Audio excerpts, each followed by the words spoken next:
They slammed the boy against the hood of a squad car, knees in his back, face pressed to hot metal, all because he fit a description. They never asked his name. If they had, they might have realized they were handcuffing the son of the new chief of police. The sun hung low over the rooftops of Briarwood, painting the sidewalks in long orange streaks as school let out for the weekend. Jamal Davis, 14 years old, tall for his age, with an easy smile and the smooth handle of a kid who lived on the basketball court, was dribbling his ball on the way home. He'd stayed late at the gym to get extra shots in, trying to impress the varsity coach early for next year. Sweat clung to his shirt, his gym bag was slung over one shoulder, and his earbuds pumped music into his ears, blocking out the hum of traffic and the casual chatter of neighbors. He felt good free. He walked down Parkside Avenue, one of the cleaner and nicer parts of town. Briarwood wasn't dangerous at least not in the way cities on the news were, but it wasn't exactly welcoming either. There were stairs sometimes, sidewalks that seemed to shift under his feet when he walked past certain houses. But Jamal tried not to think about that. His father always told him to stay respectful, keep his head high, and never let anyone make him feel like he didn't belong. That advice had always worked. Until today.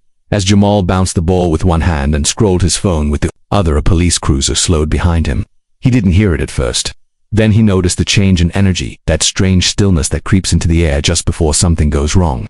He turned, surprised to see the car crawling along the curb. Before he could wonder why the car jerked to a stop, two officers jumped out. "Hey, you," one barked. "Stop right there." Jamal froze, looking around. "Me?" he asked, pulling an earbud out. "Yeah, you," the taller cop snapped, hand already resting on his holster. "Come over here now." Jamal's stomach dropped. "What's going on?" he asked, confused, heart picking up pace. "You match a description," the second officer said. "Black male, dark hoodie, athletic wear, seen fleeing a robbery 3 blocks from here." Jamal blinked. "What?" "I just came from practice hands, where we can see him," the first cop interrupted. It happened fast, too fast for thinking. One cop moved in, grabbed Jamal's arm, twisting it behind his back. The other yanked his gym bag away and threw it to the ground. Jamal's ball bounced into the gutter. He winced as cold steel locked around his wrists. "Please," he stammered. "I didn't do anything." "Save it," one officer said, shoving him against the hood of the car. Jamal felt the heat from the engine burning into his cheek. His heart thundered. Not from guilt, but from fear. Cars passed. People stared, a few slowed down. One woman stopped across the street and raised her phone, recording. Jamal wanted to disappear. His ears were ringing. The world blurred. He wasn't sure how long he was held there. 5 minutes. 10. No one answered his questions. No one explained anything. They didn't ask his name. Didn't check his ID. Just stood behind him, chatting into their radios like this was routine. And maybe for them it was, but Jamal wasn't routine. He wasn't just some random kid on the street. He was the son of Marcus Davis, the newly appointed chief of police for Briarwood, a man who had moved his family to this town just 2 months ago, believing he could fix what was broken from the inside. Jamal had heard the speeches. He'd seen his dad practicing them at home, talking about justice, fairness, building trust. Jamal had believed him. He wanted to believe him, but right now, handcuffed on a sidewalk, nothing felt fair. His phone buzzed in his pocket. Unreachable. It was probably his dad. He'd promised to pick Jamal up if he got tired. Jamal had said he'd walk, feeling independent. Grown now, he just felt small. Finally, one of the officers stepped aside to take a call. Jamal heard him say something, paused, then turned slowly. His face paled. "Wait, what's your name again?" he asked. "Jamal," he said. "Jamal Davis." There was a long silence. "Middle name, Anthony." The officer cursed under his breath. He turned to the other, who looked confused. 2 minutes later, a sleek black unmarked car pulled up fast. The door opened, and Marcus Davis stepped out. His presence hit the scene like a thunderclap. Tall, clean-cut, still in uniform with his badge on his belt. He walked toward his son with the kind of cold fury that didn't need yelling to be terrifying. He didn't say a word to the officers. He went straight to Jamal and looked him in the eye. "You okay?" he asked. Jamal nodded, barely. "They thought I was someone else." Marcus's jaw clenched. He pulled a key from his pocket and removed the cuffs himself. Jamal rubbed his wrists, red and sore. Only then did Marcus turn to the officers who authorized this stop. He asked, voice low. "We got a call he fit the one started." "He's my son," Marcus snapped. "You didn't check ID. Didn't ask his name, just cuffed him." Neither officer answered. They stood stiff, eyes cast down. Marcus looked at them like they were strangers. "We'll talk at the station. Go now." They left without another word. Father and son stood there side by side, on a street that suddenly felt like enemy ground. Jamal picked up his ball, silent. Marcus rested a hand on his shoulder, heavy with guilt. This wasn't supposed to happen. Not here. Not in his town. Not to his child. But it had, and now, everything was different. The silence in the car was thick as Marcus drove Jamal home, both of them staring straight ahead, neither ready to speak. The chief's knuckles were white against the steering wheel, jaw locked tight. Jamal sat still, arms crossed over his chest, trying to hold himself together, trying not to cry. He wasn't even sure why he felt the urge to. Nothing was broken except his pride. No bones snapped, no blood spilled, except maybe a small split on his lip. But something inside him had cracked, something heavy and real. Marcus glanced at him a few times, eyes heavy with guilt. Every look was a wordless apology, but Jamal didn't want apologies. He wanted to understand how this could happen, how two officers who were supposed to protect people like his dad could hurt people like him. Back at home, the house was quiet. Jamal's mom was still at work, and his little sister was at a friend's. Marcus followed Jamal up the steps, but stopped at his bedroom door. "I'm sorry, son," he said finally. Jamal didn't answer. He didn't slam the door, but he closed it. Slowly, gently dart inside his room. He stared at the mirror for a long time. His hoodie was still dirty from the sidewalk, scuffed at the elbows. His wrists had faint red marks from the cuffs. He wiped his lip with a tissue and sat on the bed staring at the wall. For a moment, he imagined what might have happened if that lady across the street hadn't pulled out her phone. What if no one had been there? What if his dad hadn't found out in time? Would they have taken him in, charged him? What story would the report have told? Downstairs, Marcus stood in the kitchen, pacing. He dialed the station. "I need a meeting," he said flatly. "Tomorrow morning. Internal review. Bring everyone." There was a pause on the other end. "Sir, is everything all right?" "No," Marcus said. "Not even close."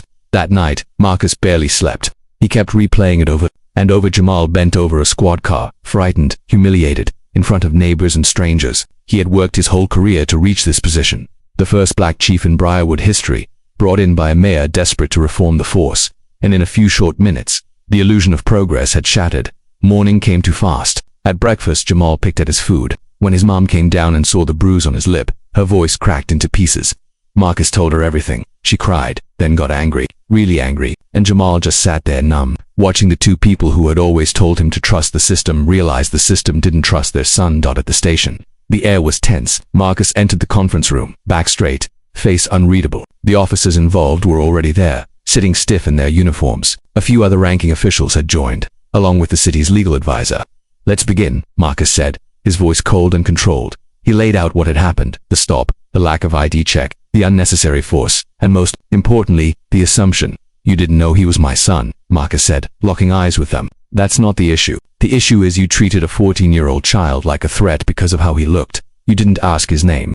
You didn't ask where he was coming from. You saw skin, a hoodie, and a basketball, and you decided he was a suspect." The room was silent. One of the officers shifted uncomfortably. "Chief," he began, with respect. "The call we got matched his description.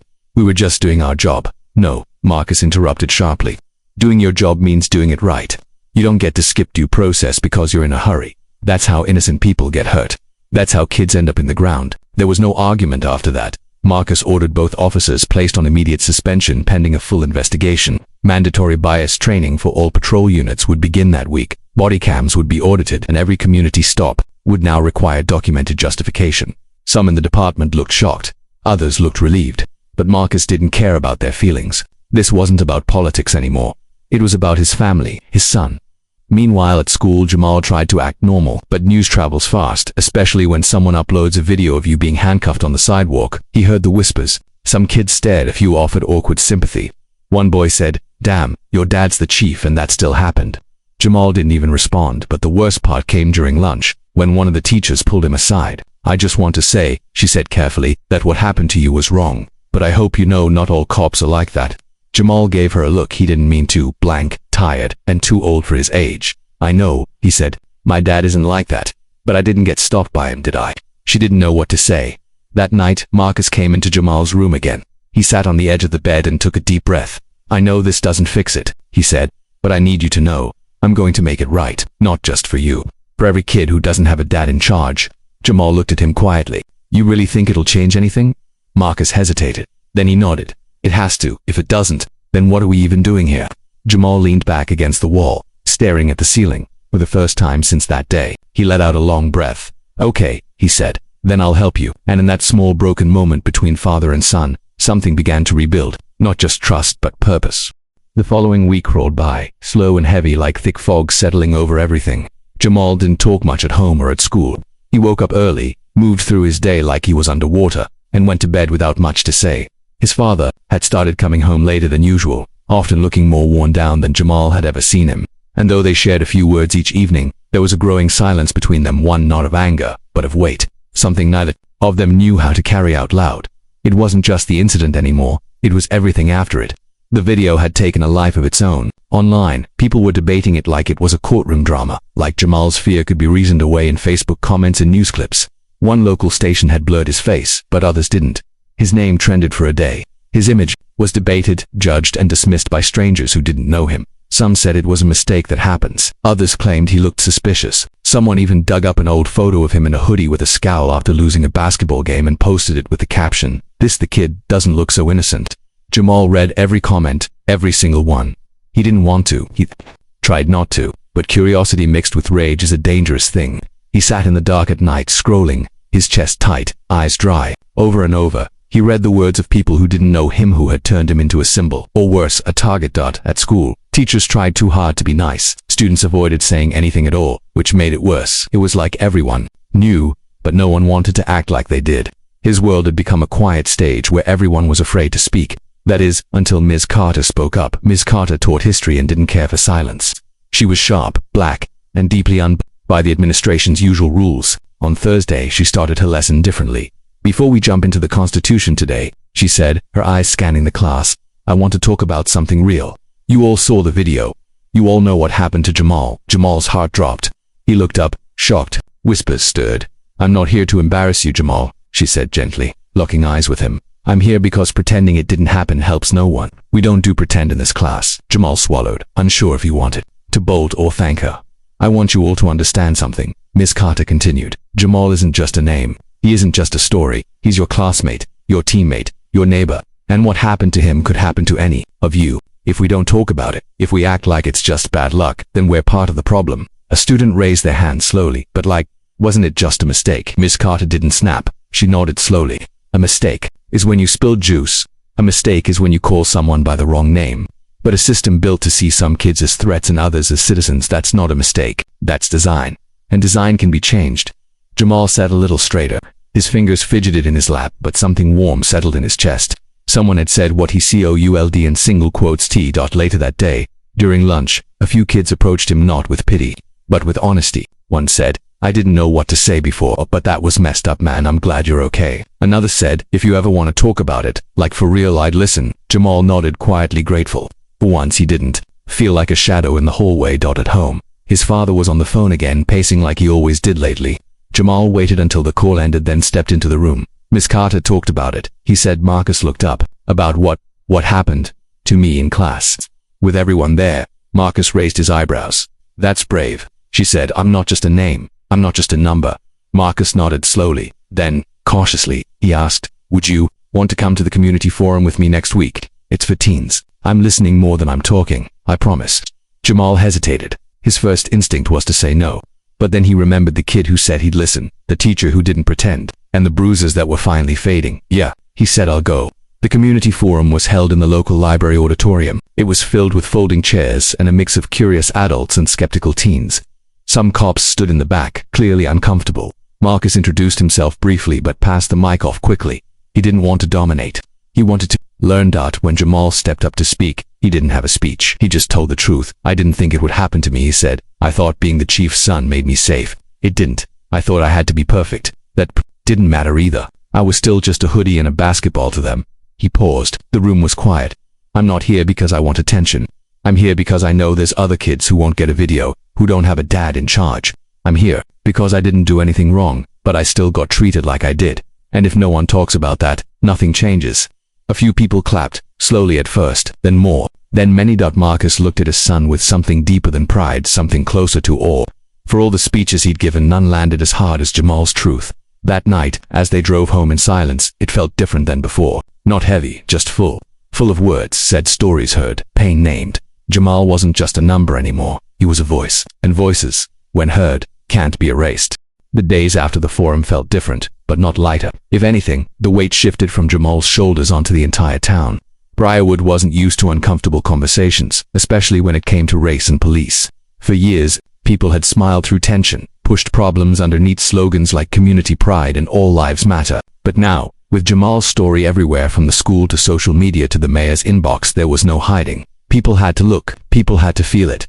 At school, Jamal wasn't invisible anymore, but he wasn't sure he liked what replaced that silence. Teachers began bringing up topics like systemic bias and justice during lessons, which should have felt empowering, but sometimes felt performative. Students asked him questions like he was some kind of expert on trauma. And worst of all, a few started acting like they needed to prove they weren't racist over sharing opinions, trying too hard to connect. One boy even said, "I totally get it, bro. I got stopped once for skating at night," as if that erased the deep-rooted fear Jamal still felt every time a police cruiser passed by slowly still. Amid all the awkwardness, there were real moments. One girl in his art class painted a piece inspired by his story on abstract of a shadowed figure in cuffs reaching toward the sun. When she showed it to him, she said, "I don't have the words, so I made this." Jamal had stared at it for a long time, not sure whether to cry or say thank you. In the end, he just nodded, and she nodded back, and that was enough. His father, meanwhile, had become a storm inside a suit. Marcus was everywhere in calls with city officials, in meetings, with youth groups, organizing internal reviews of every past complaint lodged against his department, and the more he pulled back the curtain, the more he realized how deep the rot went. There were gaps in documentation, officers who had racked up multiple warnings, complaints ignored or resolved without consequence. Briarwood wasn't. Broken, it was carefully constructed to bend the rules in favor of power. And now that Marcus was digging, he could feel resistance tightening around him like a slow fist. There were whispers in the department. Some called him a traitor.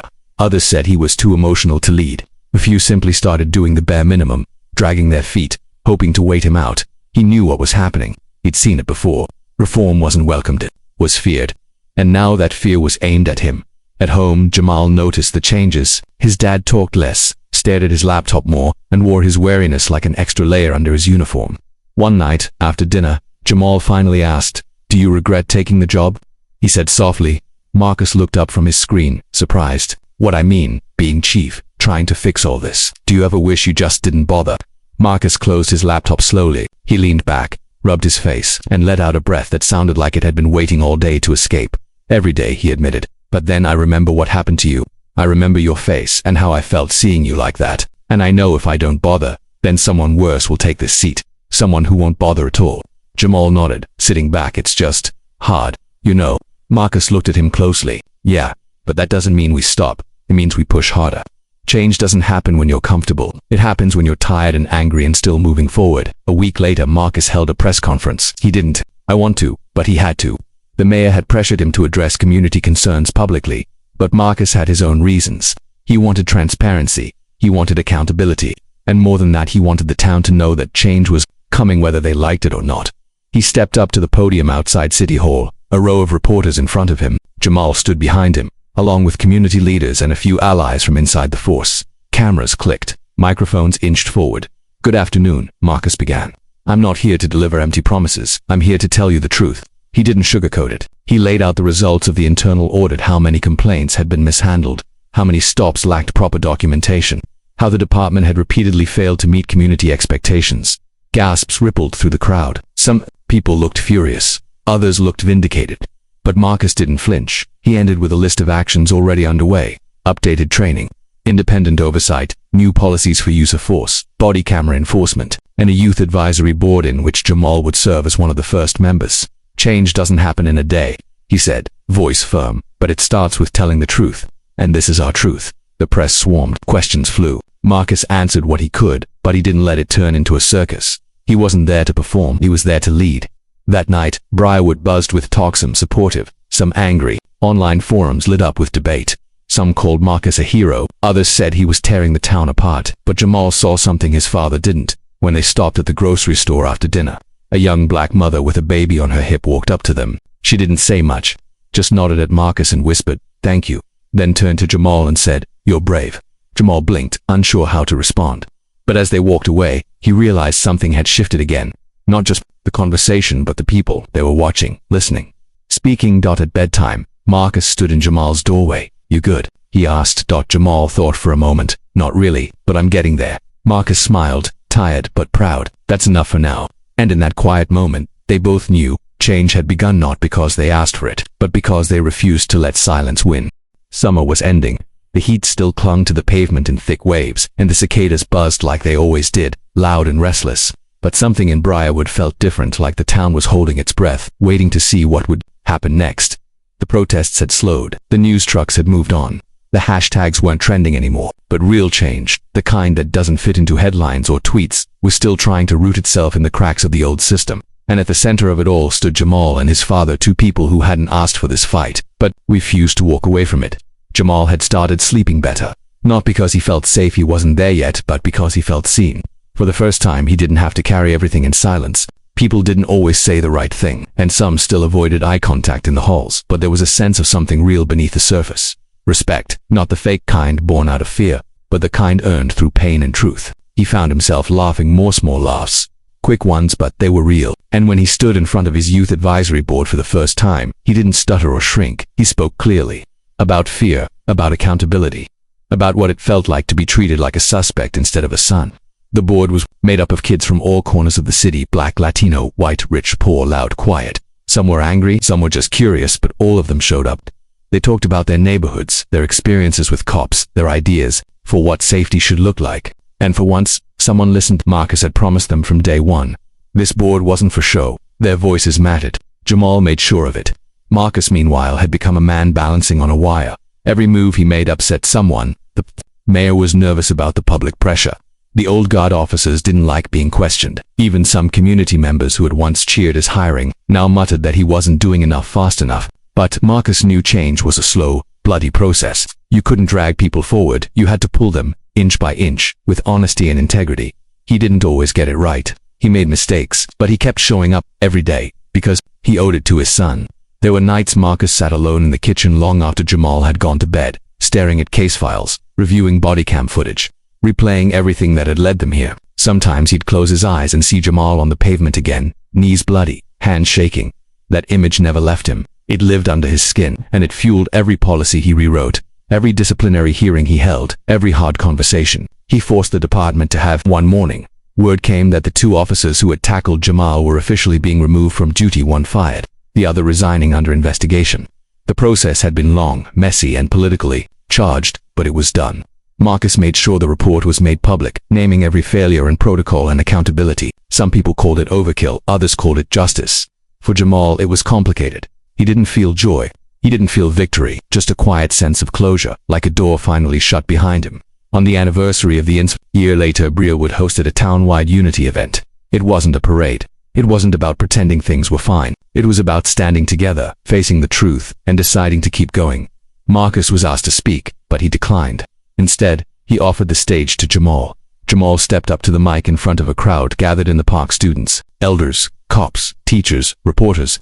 He wore a simple white t-shirt and jeans. No podium, no script, just him. "I used to think staying quiet was the safest thing I could do," he began. "I thought if I just kept my head down, followed the rules, I'd be okay. But that didn't protect me. What did protect me was my voice, my story, and the people who chose to listen instead of look away." He paused, letting his words settle.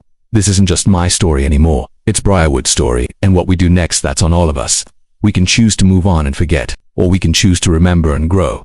I choose to grow." The crowd clapped, not with wild cheers, but with deep, honest applause, the kind that meant something. After the event, Jamal and Marcus walked home together. No cameras, no crowd. Just father and son under a fading sun. "You killed it up there," Marcus said, bumping his shoulder lightly. Jamal grinned. "You think I know?" They walked in silence for a bit before Jamal spoke again. "You ever think about leaving?" he asked. "Like just moving somewhere new, starting over?" Marcus nodded. "All the time. But then I remember you don't fix things by running from them. You fix them by staying, fighting, loving, even when it's hard." Jamal looked at him, then out at the neighborhood. The same streets where he'd once been slammed to the ground now felt a little different. Not safe, not perfect, but alive, awake. "I think I'm gonna stay too," he said. They reached their front steps. The porch light clicked on. The door creaked open. Inside, the world kept turning. The news kept spinning. The work remained. But outside, under the stars of a town learning how to heal, Jamal and his father stood, together, shoulders aligned, voices clear, hands steady. And for the first time in a long time, they weren't just surviving the storm, they were holding the line. If this story moved you, don't forget to like, share, and drop your thoughts in the comments. Subscribe to The Black Struggle for more powerful stories that deserve to be heard.